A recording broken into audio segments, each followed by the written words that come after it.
much of magic is based on math, not sleight of hand. Self-working card tricks are those that math guarantees will always work if you have followed the steps correctly. In this video, we'll explore a card trick called Threepeat. This trick came from a video on Stand Up Math's YouTube channel. He mentioned that he first saw the trick from Cole Mulcahy.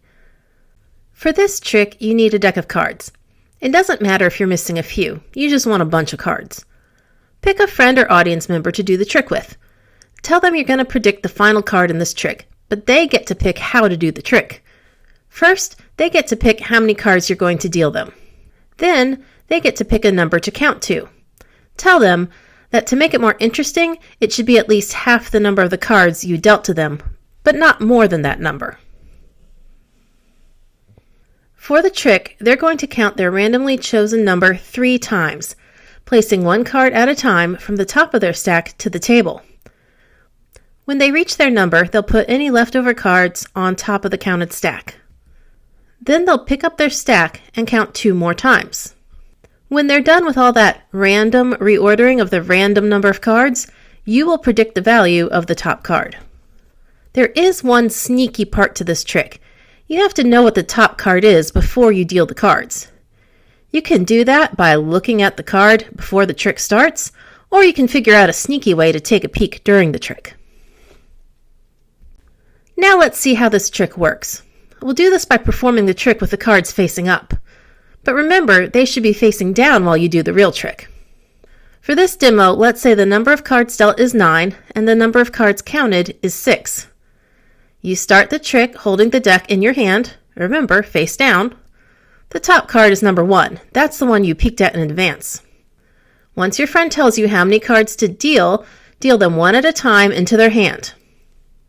1, 2, 3, 4, 5, 6, 7, 8, 9. So the cards that your friend receives are in the opposite order than they were for you. The first card, the one you memorized, is now the bottom card.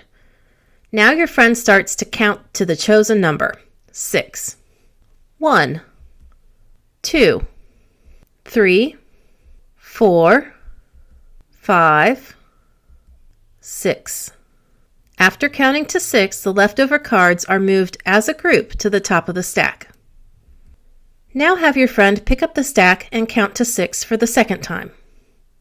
1, 2, 3, 4, 5, 6. Again, place the group of leftover cards on top of the stack. Have your friend pick up the stack and count for the third and final time. 1, 2, 3, 4, 5, 6. Again, move the leftovers on top of your stack. Point to the top card and tell your audience that you can predict this card. Tell them the card that you memorized when you peeked at the top of your stack at the beginning of your trick. Ta-da! Let's go back and look at all of our steps. Do you see any patterns? I think you'll find it useful if you split each stack up. Let D be the number of cards you were asked to deal, in this case 9. Let C be the number of those cards that were counted. For this example, it is 6. That means the number of uncounted cards is D minus C. Let's call that U for uncounted. In this case, U is 9 minus 6 equals 3. I think you'll find it useful if you make a division between the counted and uncounted cards. Does that help you see some patterns? Because you take the cards from the top of a stack and count them onto the bottom of the stack, you'll also find it useful if you put the counted number on bottom and the uncounted number on top, and then look at that division. Is the pattern becoming even clearer now? For this trick, you just care about that first card, the one you peeked at before the trick started. So let's watch its journey and see if it would have the same destination no matter what number of cards we deal or what number of cards we count. The card starts out in position 1. Since it's the first card we deal, it moves to the bottom of the dealt cards. It's in position D in the second stack. For the third stack, C cards are dealt to the bottom. Our card won't be in that group. it will be in the bottom of the stack that is placed on top of those C cards. This makes it the C plus first card from the bottom. If it's the C plus first card from the bottom, then it's in position U if you count from the top. For the fourth stack, the C cards that are counted to the table go to the bottom of the stack. We know our card will be in this group because U is less than C. It will be card U from the bottom, which is the same as card C plus 1 from the top. For the final stack, C cards are counted to the table, leaving our card as the top card of leftovers.